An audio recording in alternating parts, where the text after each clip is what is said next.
Alright, welcome back to the channel, everyone. So, normally I couldn't care less about boxing, especially influencer boxing. However, I feel like the last influencer boxing fight I watched was Logan Paul versus Dylan Dennis, and I fell for the storyline. You know what I'm saying? Like, obviously no one's watching these influencer fights for the fight itself, like the quality, but, you know, it is what it is. Ever since then, like, a lot of these newer age influencers, like, I don't keep up with that anymore. Like, I don't know who any of these guys are, so I haven't been following. However, it's all different for this card right here. Misfits Boxing just announced on August 30th at AO Arena in Manchester, the main event, Luke Rockhold versus Darren Till. Darren Till, lads! I don't care what anybody says. I love this fight. I get everyone's in the comments like, oh, well, Luke Rockhold's been losing, oh, he's 40, whatever. But, like, you know what? I feel like this fight definitely could have happened in the UFC. Maybe if Luke Rockhold like wasn't absent when Darren Till was in his middleweight, because honestly, obviously if Luke Rockhold took it to the ground, it would be a nightmare for Darren Till. However, in boxing, I feel like it's a lot more of an even fight. Obviously, Darren Till has the advantage of the age. I think Darren Till is like 32, going into 33, like the prime and everything. And not only that, Darren Till, he hasn't been fighting like huge names in boxing, but he has been in the boxing gym for the last year and a half, 2-3 years, where Luke Rockhold, he's kind of hit or miss. You know, he's here, he's there. Like, he'll fight Karate Combat, then he'll see him in BKFC. And that's the thing. People are like, oh, well, he's going to quit again like he did against Mike Perry. Well, it's like, BKFC, it's not for everybody. You know what I mean? Like, just because you can't hang in BKFC doesn't mean you're not tough or you're not a champion. Like, Luke Rockhold was champion in the UFC. Obviously, he's tough, right? But as far as, like, having the gloves on, it's a lot better for Luke. But that being said, taking away Luke Rockhold's one of his main weapons, his kicks, it's going to get, it's going to be hard for Luke Rockhold. I feel like Darren Till will definitely win this by probably decision. I don't see Darren Till chinning Luke. But, I'm definitely excited for this fight for multiple reasons. Especially having it in England. Like, you can put Bisping there and, like, walking out with Darren Till. Ha ha, Luke, you're going to get your fucking knocked out by baby boy! And Luke Rockhold's awkward ass will be like, I'll knock you out after two, you one-eyed motherfucker. Like, dude, I don't give a shit. Like, I know people bitch about him on the Jackson podcast. I love when Luke Rockhold's there. Like, I just love he's so unique. He's just a different energy. Like, I don't know, he's such a character to me. And I get he didn't have a lot of love in the UFC because of, like, the way he acted. You know, he's the model, he's the champion and all that. And even Cutman Tate didn't like him. He's like, you an asshole, Luke, fuck you. So, but yeah, I feel like Luke Rockhold, he's a lot better now. And yeah, I'm really excited for this fight. I don't know what their future holds for each, or like, depending on who wins. Like, I feel like Darren Till, like I said, he's probably going to win.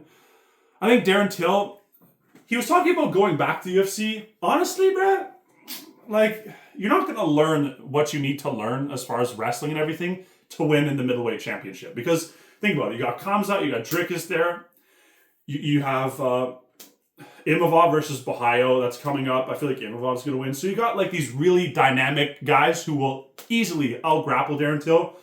Darren Till, like, I say stay in boxing. Pursue those big money fights against like Jake Paul, KSI, Logan Paul, like whatever. You know what I mean? Like, I feel like this is the perfect fit for Darren Till. As far as Luke Rockhold, like, I just like to see him active. Like, I don't think he's washed. People were like, oh, he's been losing so much, blah, blah, blah. But you gotta remember, he just knocked out Joe Schilling. And Joe Schilling's no joke. So, yeah, I'm super happy about this fight. These guys are getting paid. And, like, that's the thing. The last thing I'd want to see is these guys in, like, a slap fight or some stupid shit like that, So at least they're going out. It may not be a prestigious bout they're fighting for, whatever. Like, what does it say here? The biggest challenge, and then Luke Rockhold for the MFB Bridgerweight champion. I don't know boxing weight classes. I feel like Bridgerweight, probably, I'd say anywhere from like 190 to like 210, something like that. Because, yeah, I can't see Luke Rockhold like going back to 185. And, as far as this fight, like I said, this will be a decent fight for sure. Don't get me wrong. I just think Darren Till will be a little too fast for him, a little too polished. Like, like I said, he's been in the gym and boxing, doing his thing. And yeah, I think Darren Till will get it done. Now, as far as the co-main, the return of the legendary El Kakui, Tony Ferguson. Like, bro, fucking hell. I can't help but feel sad for the guy, but at the same time, like, it is what it is. I feel like a blind man can see that Tony Ferguson's story ends badly. Especially, I think he's like 41 now. From what I know, Salt Papi, I believe he's more of like he's an influencer. I'm pretty sure he was like some sort of TikTok or whatever, but he's been in the boxing game. I remember seeing him, I think, on the Jake Paul or the Logan Paul undercard or something like that. From what I know, he's like a power puncher, and I feel like as long as you know how to throw a punch at this point, you'll probably beat Tony Ferguson. I hate to say that, but just look at Tony, man. Like, he doesn't take damage the same. He doesn't fight the same. And obviously, like, as you get older, you're not going to fight, but the damage, the mileage, that Gaethje one, man. If I had a time machine, like, fucking hell, I would definitely pull Tony Ferguson out of that fucking fight. Like, I'm sorry. That was the worst thing Tony Ferguson could do for himself, was weigh in and then go and fight Gaethje a second time, like, where he had to weigh in again. Like, and not only that, I feel like we're going to have a repeat of the classic Tony Ferguson cycle, right? Yeah, man, I'm with new people. I'm having fun in the gym. Like, it's just, I'm on a new pursuit. Like, I'm not in UFC anymore. I have another thing to conquer. I'm a multiple sport athlete. Gets to the fight night or whatever, or the night before, yeah, you should have never called me out. I'm going to teach, this veteran's going to teach this guy where he belongs. Blah, blah, blah. Fight comes, he gets completely obliterated, pillar to post. I don't know if he'll finish Tony, but yeah, he'll definitely like make Tony bleed, batter him up. Fight's gonna end. Yeah, man, shout out to Salt Papi, like, he did really good, man. I didn't take it seriously, and I just wasn't having fun in there. And then, cycle repeats over and over again, and he's going to go get rid of a bunch of coaches and all that and blame the whole world.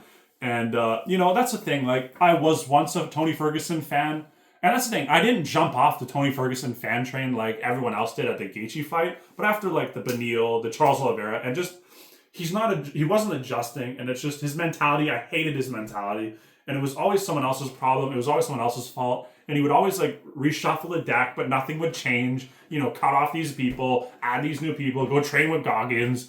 Hey, Coach Goggins. Like, hey, Coach Goggins. Like, acting like he's part of the Navy SEALs or whatever. Like, I just feel like if I could have a magic wand and tell Tony Ferguson what to do with his life, I feel like I would get him to go, like, do those Ironmans, do those marathons. You know what I'm saying? Like, go train out with your Captain Goggins.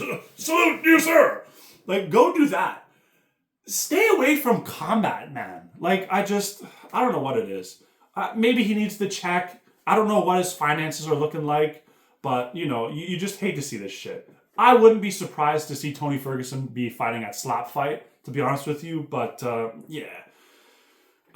It's just, this one's a hard thing to watch. And, yeah, like I said, Tony Ferguson's just going to get battered pillar to post. It is what it is. Like, I hate to say it, but let's be real. But yeah, I don't know what the rest of this card's going to look like. And obviously, if there's UFC event going on at the same time, depending on what it is. But, yeah, I'll have to recheck the UFC schedule. I do not believe that they have August 30th.